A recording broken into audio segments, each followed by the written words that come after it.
పిలవంగానే వచ్చిన మీడియా మిత్రులకు అదేవిధంగా రాకేష్ రెడ్డి అన్నకు మాకు మద్దతుకు వచ్చిన ధన్యవాదములు. బరాబర్ ఒక విషయం చెప్పగలుగుతున్నాం. జూన్ 2 తారీఖు కనుక 2వ తారీఖు వరకు నోటిఫికేషన్ రాకపోతే మాత్రం రేవంత్ రెడ్డికి రంగు పడుతుంది. అట్టిట పడదు. ఇక ఎన్ని చేసిన ఉద్యమాలు ఇక పాత అయిపోయినాయి. జూన్ 2 తర్వాత నిరుద్యోగులు వర్సెస్ రేవంత్ రెడ్డి. ఎందుకంటే 2 సంవత్సరాలు అయిపోయింది. మీ 2 సంవత్సరాల కాలంలో మీరు పరిపాలన చేసుకుంటున్నారు, జీతాలు తీసుకుంటున్నారు, మీకు శాలరీలు వస్తున్నాయి, మీ కుటుంబం గడుస్తుంది. కానీ ఇలా మా తల్లిదండ్రులందరూ కూడా ఇలా నగలు నట్టలు అమ్మి ఇలా మాకు రుణభారం పెరిగిపోతుంది, ఇక్కడ వయసు భారం పెరిగిపోతుంది. ఇలా వయసు తగ్గించండి నాయన అంటే కనీసం మా మీద కనికరం లేకుండా కొత్త జీవోలు తీసుకొచ్చి ఇలా మన నిరుద్యోగ బిడ్డలు ఇబ్బంది పెట్టే ప్రయత్నాలు చేస్తున్నారు. మేము ఒకటే చెప్తున్నాం ఈ కాంగ్రెస్ ప్రభుత్వానికి, ఈ కాంగ్రెస్ ప్రభుత్వం తెచ్చింది నిరుద్యోగులు.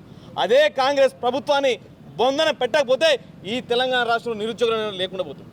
మీరు కనుక జూన్ 2 తారీఖు వరకు మిమ్మల్ని ఛాన్స్ ఇస్తున్నాం. ఎందుకంటే జూన్ 2 వరకు రాష్ట్ర ఆవిర్భావం కాబట్టి వెయిట్ చేస్తాం.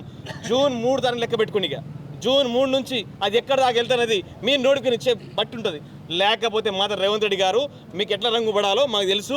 మేము ఎందుకు అన్ని శిక్షణ తీసుకొని వచ్చినాం, అన్ని చదివి వచ్చినాం, పైకి మా మీద లేనిపోని కేసులు పెడితే ఇక మీకన్నా పెద్ద హీరోలే అవుతాం. మేము భయపడాల్సిన అవసరం లేదు. మీ కాంగ్రెస్ పార్టీకి మీ నాయకులకి ఎవ్వరు భయపడాల్సిన అవసరం లేదు. మీ కాంగ్రెస్ పార్టీ నాయకుల కంటే 2 ఆకులు ఎక్కువనే చదువుకున్నాం. భయపడాల్సిన అవసరం ఎవరికి లేదు. కాబట్టి రాబోయే రోజులు నోటిఫికేషన్ రాబోతే కాంగ్రెస్ పార్టీకి మాత్రం బాగుండని చెప్పి తీవ్రంగా హెచ్చరిస్తున్నాం.